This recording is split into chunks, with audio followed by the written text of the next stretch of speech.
Welcome everyone. Welcome everyone. Welcome everyone to another Ref Brandon and the Todd family YouTube video.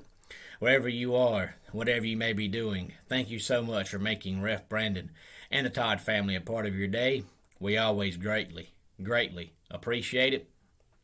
Today's video, since it is a Monday, we're going to be talking about the new AP poll. Of course, all we talk about here on the channel is the top 10, but if you do so choose, looking at the whole poll, there is a lot of changes down towards the bottom of the poll from 15 down to 25 because of the fact BYU lost again this week, and Texas lost again this week, and Arizona State lost again this week, and Florida lost again this week.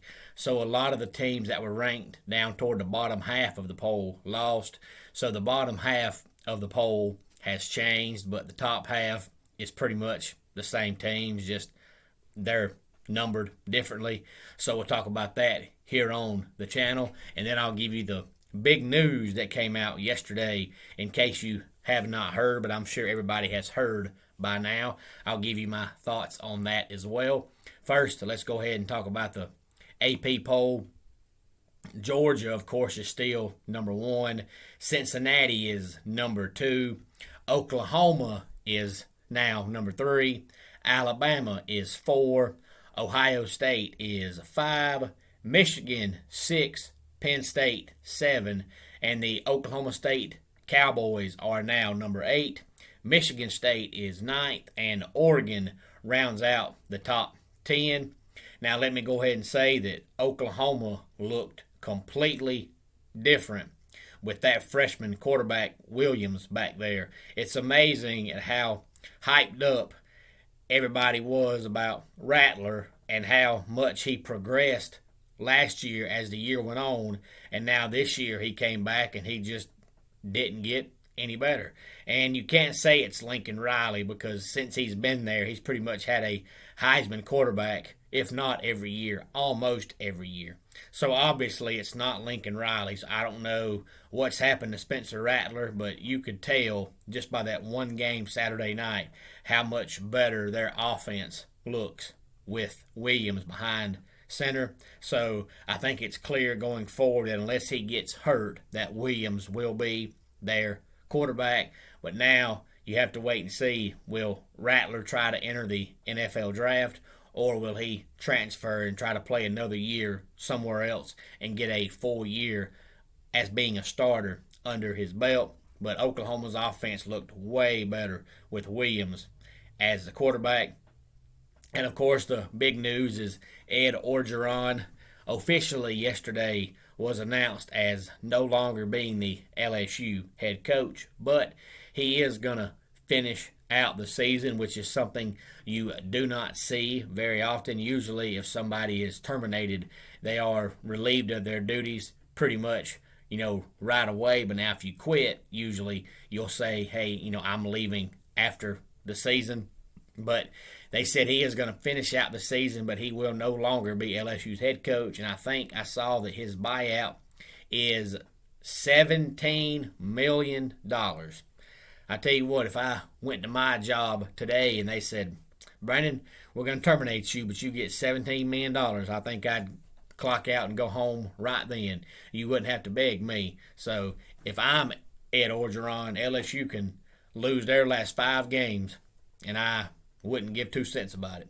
But like I said in yesterday's video, if you watch that game Saturday, they didn't even look like they cared anything at all about playing defense. So no matter how much talent you have on the team or how much supposed talent you have on the team, when the team is not putting forth effort and they've just quit, that always falls on the coach.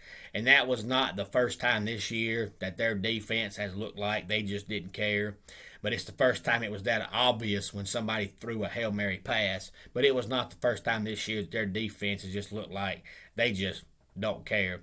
And of course there's already a lot of names on the rumor mill. But of course the top name is probably going to be Billy Napier. And I hope he gets a chance, and I hope the guy's successful wherever he ends up going, I don't think he'll stay at Louisiana forever. So even if he doesn't go to LSU, he will go to a bigger name school sometime. But, you always hear the same old names every time a job comes open. But I did read an article yesterday that said Mel Tucker is the name that a lot of the LSU big shots that donate all the money to the school, that's the name a lot of those people want. So apparently they're real high on Mel Tucker, but the only problem would be is you really don't know yet how good of a coach he is. Not to say he's not a good coach, but he went to Colorado not hardly any time at all and then left Colorado to go to Michigan State. But it's a lot easier to build a program than it is to maintain a program. And he's only in year 2 at Michigan State. Yeah, they look like they're turning the corner, but is he going to be able to be that good every year? Or would he stay at Michigan State and win 10 games this year and then next year go back to winning 4 games? Just because you have one good year doesn't mean that you're going to be able to sustain that every single year. But apparently he is the name that a lot of the LSU head honchos want. So we'll have to sit back and wait and see where that goes. And then, of course, my top 10, and of course I always base mine on how you played that weekend. So it's a little bit hard this week because of the fact Michigan didn't play, Ohio State didn't play, and Penn State didn't play. So I really can't move them up based on how they played because they didn't play. And I can't really move them down much because they didn't play bad because they didn't play. So I'll go ahead and give you my top 10. And for the most part, it's about the same thing this week as the AP top 10, but just numbered a little bit different except for the bottom, because I just don't think Oregon is a top 10 team right now. I had them in the top 10 because they beat Ohio State, and to me, the head-to-head matchup should matter. But just like I said yesterday, as the season has progressed, Oregon has progressively gotten worse. So I can't keep you up there just because you beat Ohio State. You've got to prove me that you deserve that ranking. And right now, Oregon is not playing like a top 10 team. And just so all my Clemson fans out there know, I did not mention Clemson in yesterday's video because they played Friday night. So if you want to hear my thoughts on the Clemson game from Friday night, then go back and watch my video from Saturday. But my top 10 right now is Georgia, Cincinnati, Oklahoma, and Alabama. So the top 4 to me right now is the same. I've got Michigan 5th. And like I said, I almost put Michigan at 4, but they didn't play this week. So I'm not really going to boost the team up, that many spots when they didn't play. So Michigan is at 5. To me, Ohio State is 6 and Penn State is 7. And the reason why I've got Michigan, Ohio State, and Penn State 5, 6, and 7 is because none of them played. So I just had to sit back and say, okay, if they played right now, who do I think would win between the teams? And I think Michigan would beat Ohio State and Penn State as of right now, and I think Ohio State would beat Penn State as of right now. And number 8 is Michigan State, number 9 is Oklahoma State, and number 10 is Iowa. I know Iowa looked bad. That's why I dropped them from 2 to 10 because they played bad enough to fall that far. But I can't drop them down any further than that because even though they lost to Purdue is 4-2, and Oregon beat California by 7, and California is 1-5. So California is dreadful, and Purdue is at least average. So I just can't put Oregon in my top 10 for beating a pathetic, pitiful California team by 1 touchdown. So that's my top 10 as of right now.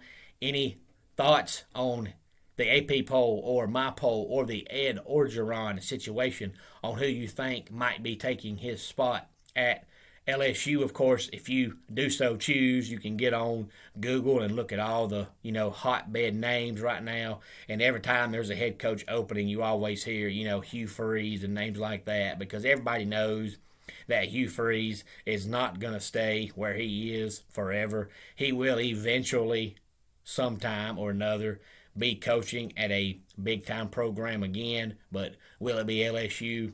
We'll have to sit back and wait and see, but he will be coaching somewhere besides where he is right now one day in the future. Just don't know where that will be. Let's go ahead and get our dad joke of the day in here. If you suck at playing the trumpet, that's probably why. And that wraps it up for today's Ref Brandon and the Todd Family YouTube video. Until next time, it's Ref Brandon saying, just like in pro wrestling, life can be over by the count of 3.